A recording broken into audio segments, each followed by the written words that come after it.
I like Pokemon. That's one of the most basic things a human being can say. Pokemon is the highest grossing media franchise in history. Yes, over the MCU, over Star Wars, over Hello Kitty. You know she was a human, by the way? My fandom for Pokemon fell off for a while, but after falling in love again with Sun and Moon post-Summer of Pokemon Go, my expectations for what the Switch would do for the series were pretty high. In 2025, I have a complicated relationship with Pokemon. I love playing the games, I love the series, the nostalgia, but the Pokemon Company doesn't give these games the love that they deserve. The Switch had some very high highs for the series and plenty of lows, with a lot of promise for the future. But with the launch of new hardware, a new Legends game due out this fall, and the 30th anniversary of Pokemon on the horizon for 2026, the series is at a critical, transformative point, whether it wants to be or not. Hi, my name is Christian, this is Rantable, and can the Nintendo Switch 2 fix Pokemon? Today, the Pokemon series is arguably the most popular it's ever been, if you strictly are looking at sales. Pokemon TCG Pocket launched just under a year ago to some record-breaking mobile game revenue. The most recent mainline games, Pokemon Scarlet and Pokemon Violet, are currently on track to become the best-selling games in the series, sitting just about 5 million units behind the best-selling games, the original Pokemon Red, Blue, and Green. But when you check the pulse of the Pokemon fanbase, things have become a bit more complicated lately. Pokemon fans have always been a bit hot and cold on releases. Look no further than the perception of Generation 8, Pokemon Sword and Pokemon Shield. Post Pokemon Scarlet and Violet, the way folks talk about Sword and Shield would have you think it was a fan favorite off the rip. And honestly, maybe it should have been. Gave us Appleton. But the series fanbase today, it feels more splintered than ever. Even strictly looking at video games. You have folks who want the series to resemble something more like Generation 8 and 7 again, those that want a Johto version of Pokemon Let's Go. But for those that live in reality, the main Pokemon series as it has existed recently rests upon two styles of quote-unquote mainline, big budget, big focus branches: the numbered generations, which introduce players to a new region, new batch of Pokemon, new rivals, new enemy team, etc. Then you have the Nintendo Switch era Pokémon Legends series, a more experimental single-player RPG strain of games returning to regions we've already been introduced to that has also seemed to target a bit of an older audience of Pokemon fans with its overall tone and less traditional rigid 8-gym structure. The most recent releases in these two branches of the Legends series, and what I'll continue moving forward calling new generation games, are Nintendo Switch titles that were troubled at launch, and that is being a little bit generous. Pokemon Legends Arceus, at the very least, has a solid enough art style, but it was just a bit hampered when it comes to its textures, draw distances, and ability to maintain a solid 30 FPS frame rate.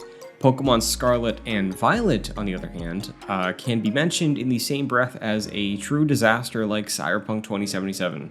Upon its launch, a lot of people were actually kind of able to excuse the genuinely awful performance, visuals, and overall unprecedented jank of Pokemon Scarlet and Violet, because it was the first true open-world Pokemon game. Scarlet and Violet also happened to feature one of the strongest supporting casts the Pokemon games have ever seen, and built up to a fantastic finale, making for an overall pretty enjoyable story, and some pretty strong new Pokemon as well. But the performance became the legacy and talking point of this game to many fans. But if you pick up the game today on your brand new Nintendo Switch 2, you wouldn't know that. On day one, Pokemon Scarlet and Violet received free patches to support the Nintendo Switch 2 hardware, making the games the best they have ever been. Sure, it still has an uncanny doll-looking visual aesthetic to a lot of the characters in the game, but it's able to hit modern resolutions and easily maintain a 60 FPS frame rate. It's transformative, and a great way to play the game if you haven't already. On a game design level, Generation 9, Scarlet and Violet, has a whole lot to love and get lost in. It really is a full realization of the idea of entering a world of Pokemon and finding your own fun in it. But as somebody who finished the game in 2022 and really wanted to love it but was burned by it in the end, my sights have recently been set on what this technical bump of the Switch 2 means for the future of Pokemon. Luckily, we won't be waiting long to find out. Pokémon Legends ZA is one of the marquee releases for launch year of the Nintendo Switch 2. It's been announced to be getting a bundle with a Switch 2 console ahead of its release in October of 2025, presumably positioning it as the go-to bundle for the Switch 2 this holiday season. The game was featured as the main title in the 2025 Pokémon Presents. Safe to say, Pokémon Legends ZA is going to be one of the biggest games released on the Nintendo Switch 2 this year, and one of the biggest games of the year, which is odd because it's a Nintendo Switch game. Upon the initial reveal of Pokémon Legends ZA, the Switch 2 was not announced yet, and ZA looked in line with the recent releases for the Pokémon series. Cool mechanics, exciting ideas for battles with performance and visual woes to spare. It wasn't until the Switch 2 edition of Pokémon Legends ZA was revealed that the marketing for the game had begun to pivot to make all new advertisement footage moving forward showcase the sharper 60 FPS footage that the Switch 2 affords this game.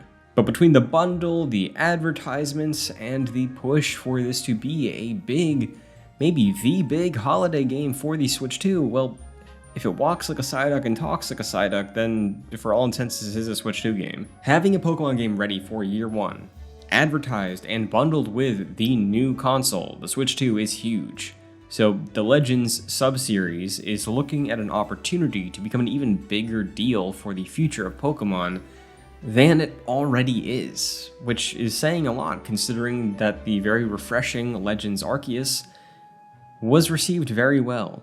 This was the first Pokemon title that really aimed to spark wonder in longtime players' hearts due to its structure, providing an untamed wilderness that would make them feel like they were truly on an adventure into the unknown to both discover and befriend Pokemon in a meaningful way. For me personally, Pokemon Legends Arceus became one of my favorite games ever, easily one of the best in the series, and restored my hope that Pokemon as a gaming franchise still had exciting RPG ideas in its future. Arceus had the unfortunate timing of releasing between two of the most controversial modern entries, Brilliant Diamond Shining Pearl and Scarlet and Violet, and only managed to sell about 15 million copies. As we approach launch of ZA, we are almost 3 years removed from new generation Pokemon games, and players are very hungry for pocket monsters. After all, this is the longest gap between new generation Pokemon games that we've ever seen. But just how different is it having a Legends game for year one versus a new generation Pokemon game ready for year one? Well, as it stands, Legends is a single player experience, taking a more traditional JRPG structure, adding in some active battle mechanics, and telling a story in a familiar place.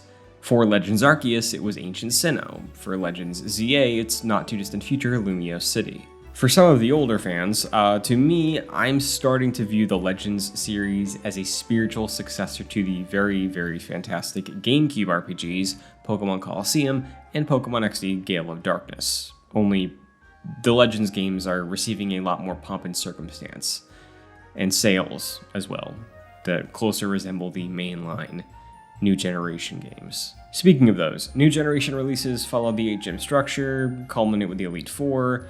They have some co-op raid battles recently, also the series staple trading and battling component. Every new gen Pokemon release also takes up the duty of becoming the baseline platform for the competitive scene and is the battler for the next couple of years.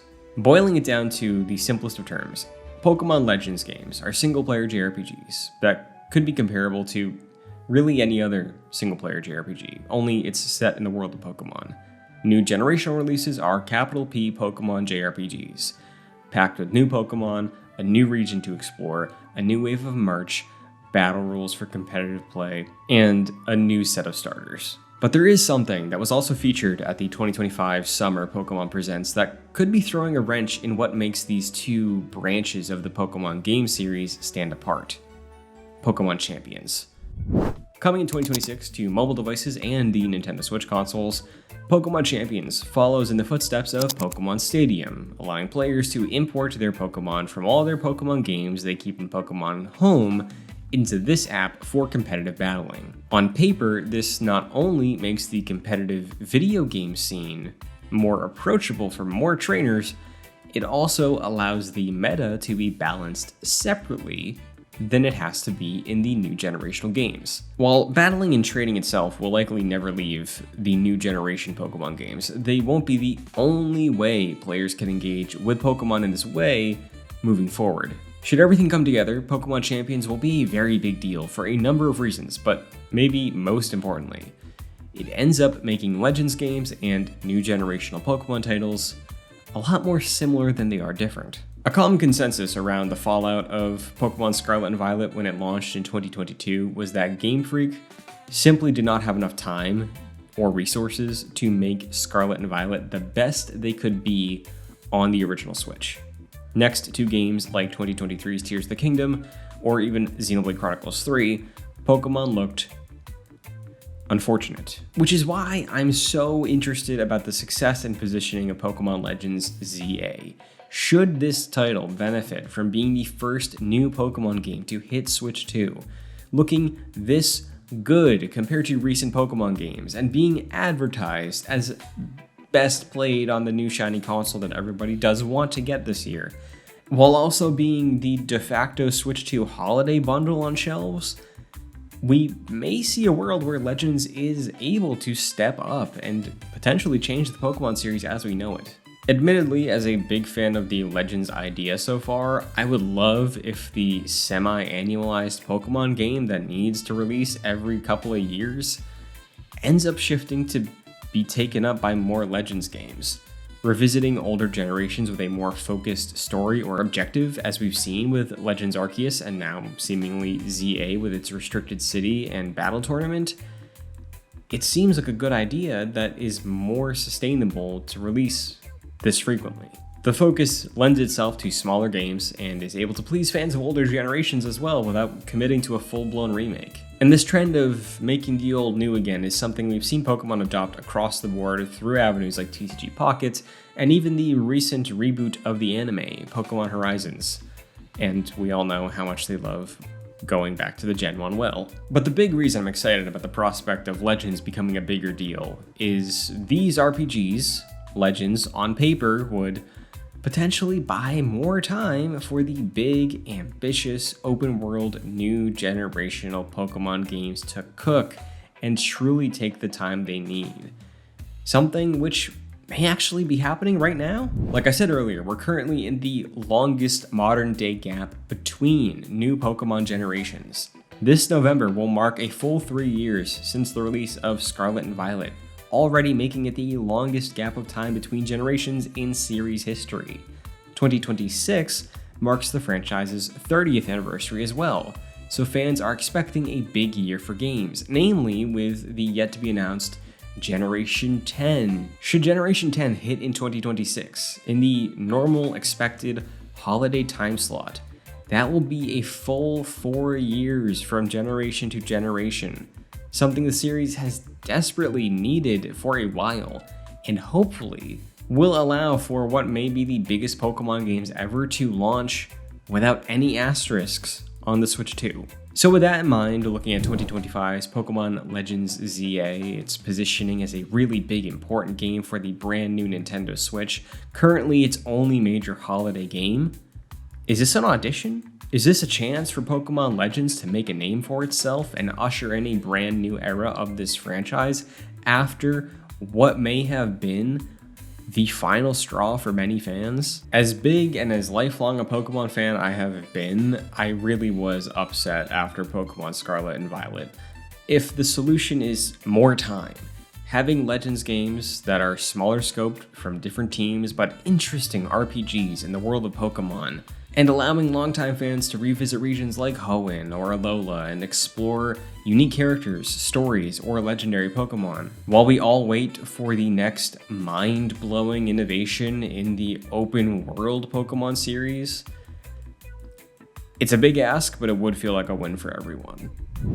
So what do you think about the future of the Pokemon main series and the Pokemon Legends games? Are you excited about the upcoming Pokemon Legends ZA?